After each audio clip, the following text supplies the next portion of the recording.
Hey, you're listening to Sean of the South, and I'm your host tonight, Sean Dietrich, and we're coming to you live via the podcast, airwaves, and the radios all over this fine nation. These good people you see behind me here fixing to play music for you tonight are Sugar and the Mint, everybody. Sugar and the Mint.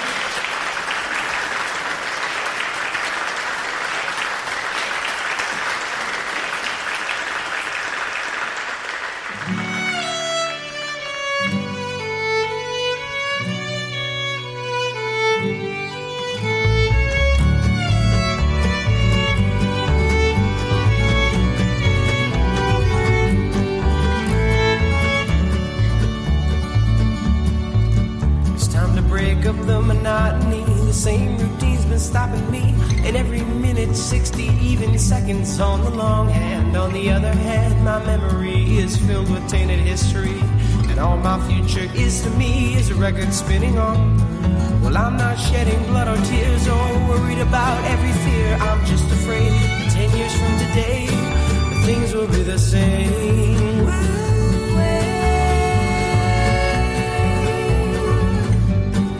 Things will be the same.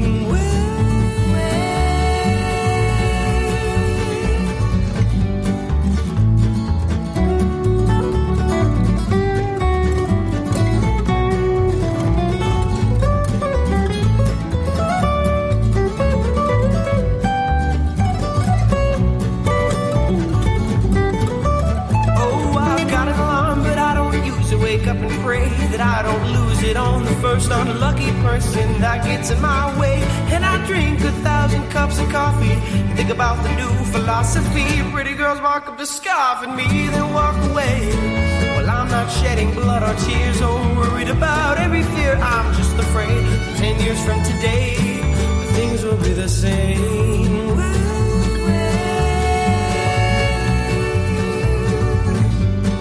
Things will be the same.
I'm going to read you a little bit of our mail tonight, a little bit of our mail sent in to us from readers and listeners all over the nation who have taken the time to listen to us on their car stereos or are trapped in nursing homes near a radio and cannot reach the dial. Our first letter comes to us tonight from Sherry Brorson, Brownsville, Texas, via Carrollton, Georgia. Sean, I found you as I left Brownsville, Texas, to drive the 1,100 miles to reach the red dirt roads and kudzu-covered hometown of my childhood. I grew up the daughter of a Southern Baptist minister, and I knew you were my people when you mentioned pear salad, my daddy's favorite, possibly the most disgusting thing to me, but my daddy's favorite. In a life that's taken me to the prairies of Kansas, the mountains of Montana, and New Mexico, and finally to the deep south of Texas, in a place that looks far different than I imagined it might, I found myself nodding with your show and smiling in agreement and singing along to those red-backed hymnal songs as each episode played. So now I'm sitting on my parents' back porch, and there's rain falling on the tin roof, and there's a stray dog that became a pet here, all because of a woman who's patted out more biscuits than can be counted, who said it was going to be that way regarding the dog. I'm writing you, Sean, to thank you for narrating my journey back home. Signed, a new faithful follower, Sherry. Bill Sherbert, Bentonville, Arkansas. I live in the birthplace of Walmart, and sometimes I'm embarrassed to tell people that. I'll be truthful. People hear me say where I live, and they think, yuck, gross, the corruption of corporate America. But Sean, I'm going to tell you, it ain't like that. I can come from Bentonville, and we're a cool place. The sun comes up in the morning here and will take your breath away. It's beautiful, and it makes you feel small when you see it. Don't get me wrong, I do miss the old days. But I just wanted to let you know that you got a fan out here in Bentonville. Winona Carroll, Macon, Georgia. Sean, my mother is a saint, a real saint of the realest kind. She was walking along the street, and this guy asked for help from her last week. He just came right up to her. Now, she's confused about what he needed, but saints don't ask questions, so she just said, "What can I do for you?" He was dressed in a fancy suit, and he said to her, "I have a job interview in a few minutes. I've never had a fancy haircut in my life until now. I got my hair cut yesterday, and the stylist fixed it up nice, but now I can't figure out how to do what she did, and my hair just looks stupid. Can you help me?" Sean, he had a bottle of hair product that his hairstylist had given him, and so my mother walked him into a Bed Bath & Beyond. She took him before the mirror, and she said, "Give me that bottle." She took 5 minutes styling his hair in front of that mirror like a pro, and I don't know if he got the job, but I will bet you $100 he did. Greg Starr, Salina, Kansas. I've been single for a long time, Sean.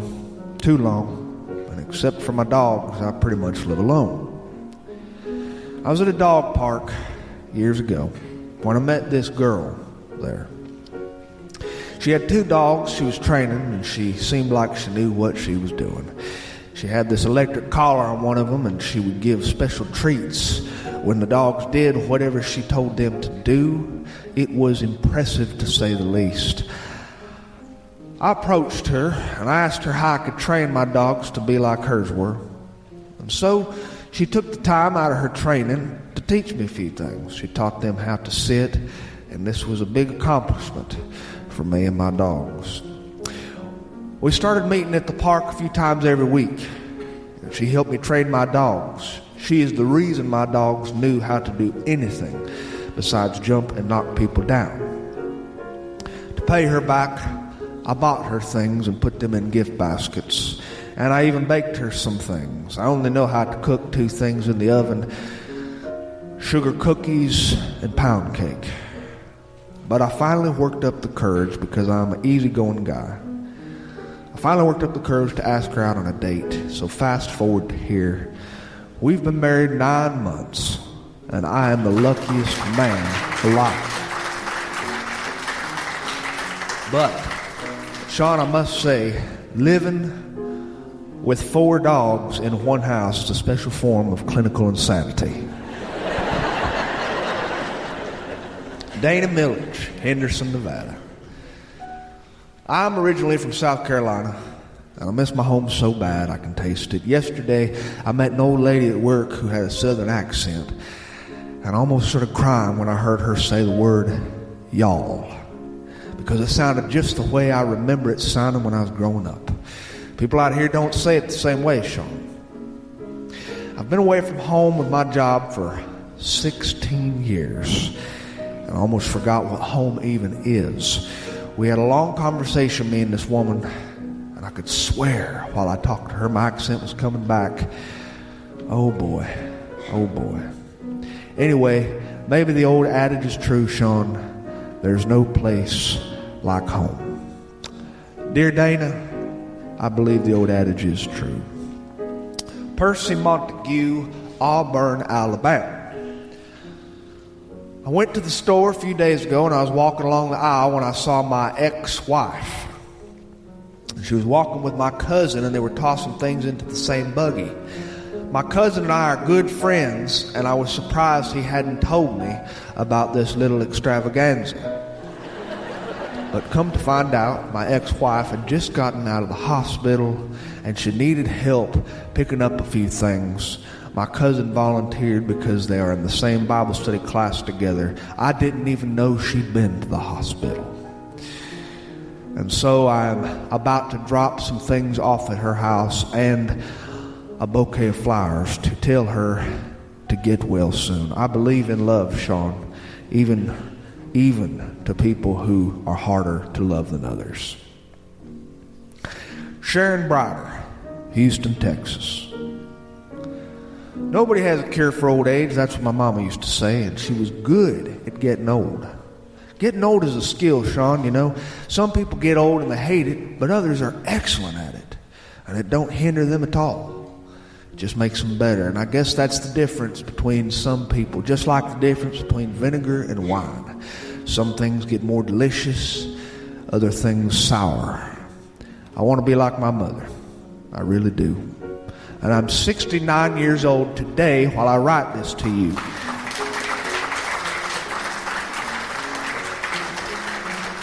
I will be 70. And I never thought I would ever feel like 70 wasn't old, but I do. I feel like this is just the beginning. I am believing in faith that this is only middle age. So I hope God is listening to me when I say I expect to live until 140. This letter comes from somebody who calls himself Frida with natural curly hair from Nashville, Tennessee. Sean, I moved to Nashville because I was 17. And I had this dream that I'd be a country singer. What girl doesn't want to grow up to be the next Loretta Lynn? I know I did. Now, I believed I had the full package. I thought I had the looks. I thought I had the talent. But boy, was I wrong. I fell so flat on my face, it wasn't even funny. I mean, in Nashville, it's all about who you know, not what you can do. And I learned this the hard way. And even if it were about what you could do in this town, the truth is, Sean, I learned that I can't really do it as well as I thought I could. I came to this realization, and I finally accepted I ain't the world's greatest singer, and I'm not the world's best looking girl. I'm just average looking, but I'm nice and I'm kind. I started waiting tables, and I was completely depressed about my situation in life. I thought about going home to Arkansas, tucking my tail, and starting over again back home. But this guy and I hit it off.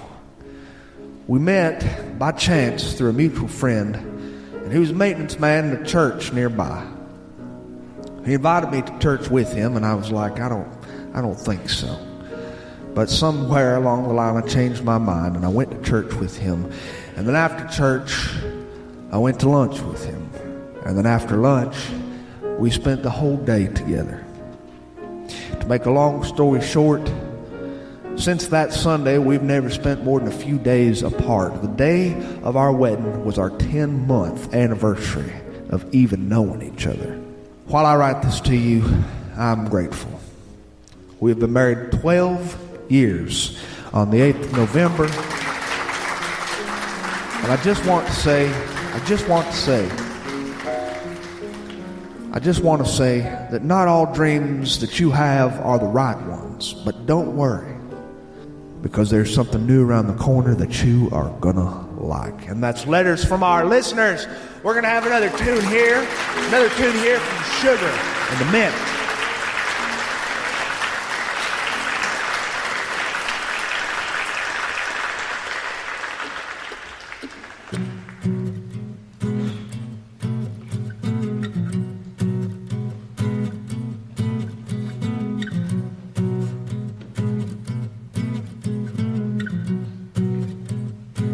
When a woman's in trouble,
Sugar in the mint, everybody.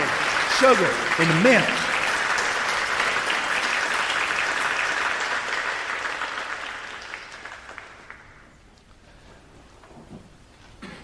November came with a giant gust of cold air like wind from a leaf blower blowing through the longleaf pine forests in our town all the way to the bay, the Choctawhatchee Bay. It was so cold. Our temperature went from 72 degrees down to 52 degrees in one night. 52 degrees to a person from South Alabama, Northwest Florida. In this part of the world, 52 degrees, they say, at least I've heard from my buddy, that this is the temperature they keep the bodies at the morgue at, because a southerner decays at a higher temperature than folks from the rest of the world, say Nebraskans. Yes, 52 degrees is too cold. It's too cold. It's not usual for this time of year in November. In November we have what we call the harvest moon hanging high above the world. And it signals to us that Thanksgiving is on its way, that wonderful time of year when you can all sit around a loved one's supper table and pretend not to hate each other. It's a beautiful time of year, and normally the temperature down here is about 68 degrees. If you ask me, it's the perfect temperature for human life, the perfect temperature. This is why this time of year, Randolph Willard gathers up about 22 men together to take them to his cabin on the Choctawhatchee Bay, just on the Black Creek area. And he has a full weekend of fun, He has hunting, fishing, and they deep fry various parts of various animals in saturated fat and peanut oil. And they gather together inside this little primitive cabin without electricity or water. And by lantern light, they play poker with a deck of cards that Mr. Ralph Willard has had since 1948, a deck of cards that he inherited from his brother who was in the Navy, that had pictures on the back that were not of the apostles. You get my drift. They gather together and they tell jokes. Old men are joke tellers and storytellers, and they'll tell all sorts of stories. I'd only been on that trip with him one time. You could only get invited to his cabin if you knew somebody. You could not go unless you knew somebody. And so I was invited with my cousin Ed Lee to go to the cabin for the weekend, and I felt like I really was somebody, because once you ascend out of oblivion where you are uncool into the world of people who are cool, you feel like you've really done something with your life. You don't even need to complete 9th and 10th grade. You can just call it right here. You are at the apex of your existence. Men gather around that table and they tell stories. They have cigarettes dangling out their mouths.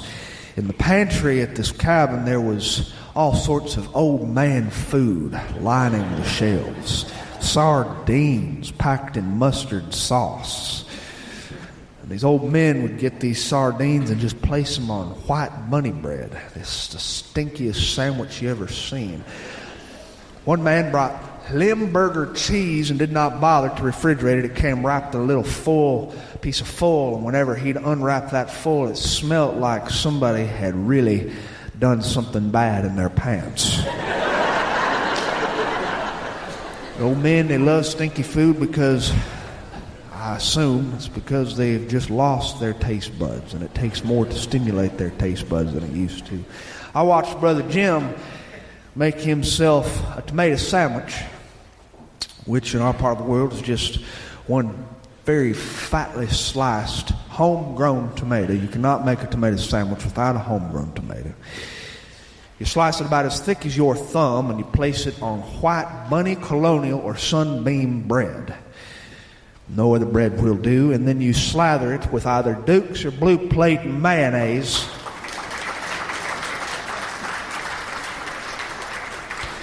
at least 2 inches worth of mayonnaise, and then you place these 2 slices of bread together until the tomatoes are about to slip and slide out. You eat this sandwich, and if you are eating it and you are not wearing half of it on your shirt by the time you're done, you didn't do it right. I watched him make this sandwich, Brother Jim, and he got a little salt and pepper shaker. And he salted them tomatoes, and then he got the pepper shaker and he just started shaking upside down, and this little pile of pepper began to grow like a small anthill. I'd never seen anybody use so much pepper in all their life. I looked at Brother Jim, I said, why are you using so much pepper like that? He said, well, hadn't you heard? I said, I don't guess I have. He said, oh, doctors, they've been doing research on pepper. They say that pepper will keep you younger longer and make you a wonderful lover. Since then, he'd been eating pepper on all his food. And after that, 22 men decided they would start eating pepper on all their food.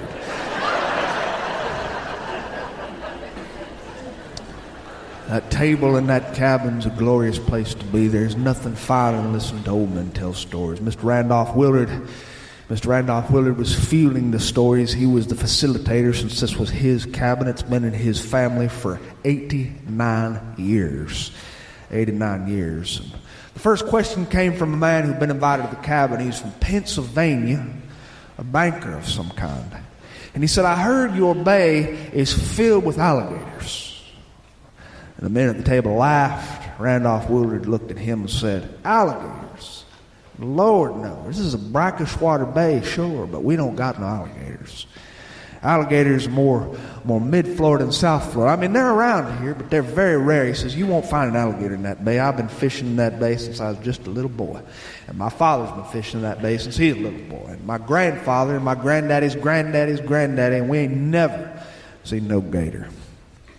The banker said, well, I heard that there was one caught here, just a few years ago. He said, no.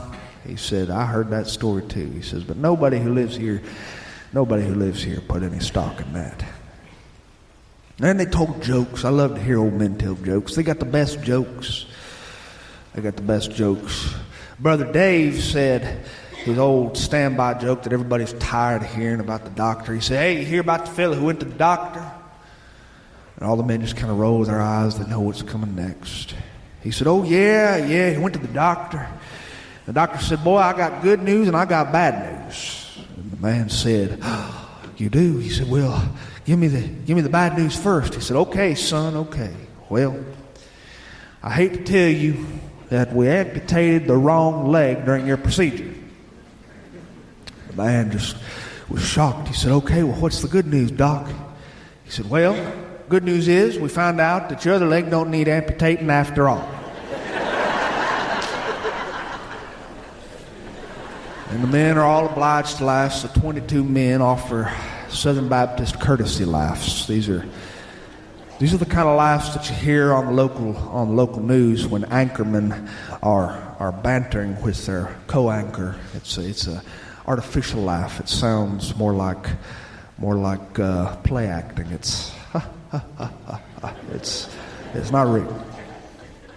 But the jokes at the table started flowing like wine, because once one old man tells a joke, you can do anything. You can tell a story, you can tell a joke, but the unspoken rule among old men is that it must be funny.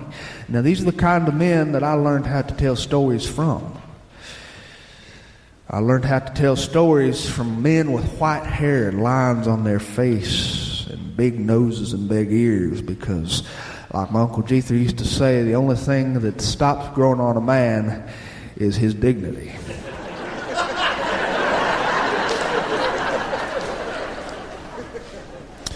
Men with fleshy faces and meaty hands who can tie a fisherman's knot. These are good men with good stories, like the story about the man who went to heaven with his wife. Went to heaven, they were standing in the clouds with St. Peter, and St. Peter came along. He said, all right, men, all the men who come to heaven here and died, I want all the men who wore the pants in their family to stand over here and this line right over here. And I want all the men who was henpecked by their wives to stand over here and this line over here. Single file line now, boys. And St. Peter was watching the whole process happen, and over on one side where the men had worn the pants in their family, there was only one man standing in line. And over on the other henpecked section, there were more men than the eye could see. St. Peter walked up to that man in that section, that lonesome man, and he said, I want to shake your hand for being a strong male in your household. And the man said, you want to what? I'm only standing here because my wife told me to stand here.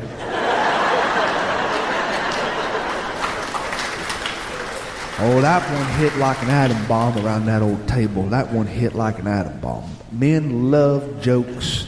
They love jokes and they love funny stories. We went to bed that night. My cousin Ed Lee and I, we laid on that bunk, and there was a lantern light beside us, and I was reading a little bit. And my cousin Ed Lee said, could you turn that thing off? I'm trying to sleep. He said, what are you reading anyway? It's late at night. I said, I'm reading a joke book. He said, why are you reading a joke book? I said, because I need to be able to keep up with these old boys. I don't have enough jokes. You see, you got to really commit a joke to memory in our culture. You can't recite it half-heartedly. You've got to be able to really commit to it and know it inside and out and tell it. You got to know the joke, like the joke about the Baptist minister who formed a bowling team. He called them the Holy Rollers. Well, I didn't say I memorized good jokes. I just said I memorized jokes. Next morning, Randolph Willard woke everybody up, and bright and early, the sun was just beginning to peek above them longleaf pines. Those tall, stately trees are the trees my ancestors. They stand in the distance, poised against the pink sky of morning, and their furry tops make them look like elders looking down upon us. The longleaf pines are the South in a nutshell. I love these trees. I got up early. I walked out of that cabin onto that porch, and I watched the sunset or the sunrise happen with a cup of coffee in my hands, a tin mug of coffee. And I sipped it. Oh, it was gorgeous. And the men gathered on the porch, and they said, all right, we're going to go fishing. And so we all got dressed, put on our boots, and we hiked through the weeds toward a little fishing spot on the Black Creek Canal that leads into the Choctawhatchee Bay. I remember fishing this spot when I was a little bitty boy with my cousin Ed Lee. We tried once to make fishing poles out of river cane. And we took an old reel from an old antique rod and reel we'd gotten from his mother's attic, and we had attached it to them river cane poles, and we'd gotten an old hanger, and we'd made eyelets which we attached to the river cane pole, and we attached with nylon threading, and we went down to the creek when we was little, and we fished. And the first fish we caught weighed about 0.775 pounds, and it broke the dadgum rod. 22 men, we were walking down this little single-lane path which had been worn down by years and years of men's boots trampling the grass. And we got to the little spot where we was all supposed to be fishing. 22 men, stately men, old men, and a few young men like my cousin Ed Lee and myself. And we all cast out into the water. It was wonderful. There was a little radio playing, a transistor radio that Mr. Randolph Willard had brought with him. It was playing Hank Williams songs like your cheating heart will make you weep. You cry and cry and try to sleep, but sleep won't come the whole night through. Your cheating heart will tell on you. We all asked Brother Randolph Willard why he was listening to this kind of music, especially when he was a Southern Baptist deacon. He said, well, I'm glad you asked that, he said, but I love Hank Sr., and this is the only weekend out of the year where I can listen to this music. You see, the Southern Baptist deacons, they're righteous men, righteous men who have never looked sideways at a woman, and they've signed contracts with our little church that say they will not smoke, drink, cuss, or smile at anybody who does. And so they are the stoics of our society. They are men who, truth be told, if you visit their house, they do not keep their beer in the house, they keep it in the barn refrigerator. We heard all them good Hank Williams songs. We heard, I got a feeling called the blues, oh Lord, since my baby said goodbye. Lord, I don't know what I will do. All I do is sit and sigh. Oh Lord, that last long day she said goodbye. Well, Lord, I thought I would cry. She'll do me, she'll do you, she's got that kind of love. Oh Lord, I love to hear her when she calls me sweet and dear. Such a beautiful dream. And Brother Randolph Willard was standing on the shore and he was just singing along with it. He sounded like a Labrador with a chest cold. And that music just kind of carried across the surface of the water. But it was interrupted and we heard something. We heard a splashing sound. Randolph Willard went over to that radio and he turned it off, clicked it off. The music stopped. And all the men, 22 men, were listening to the splashing sound. It got a little bit closer. We looked into the distance and we could see a collection of women, maybe 15 or 16 elderly women. These were women with large frames, large bosoms, and they were wading into the water in their one-piece bathing suits. Randolph Willard looked at his friend, Brother Jim, who was standing right near Ed Lee and I, and he said, my God, I forgot. The Methodist Women's Bible Study has rented Miss Wilson's cabin for the weekend retreat. And so 22 men at the command of Randolph Willard ducked down into the brush. We ducked all the way down so that the grass was over our heads and they couldn't see us. And Brother Randolph Willard was smiling. He knew about this Methodist women's group that came out of Andalusia. The Methodist women's group was called or nicknamed SHARP, which was short for Sincerely Happy and Retired Persons. And the women were splashing in the water. Randolph Willard used his hands to part the grass and look at them. We were quiet. And we heard one of them ladies say, her voice carried across the water, a Methodist voice of regality and sophistication. She said, you know, it's been about 30 years since I've been skinny dipping. Randolph Willard looked at us, and his eyes got as big as truck tires. Another woman, she looked at that woman and she said, skinny dipping? Well, now there's an idea. Another woman said, well, we're all alone out here. She said, you think anybody'd see?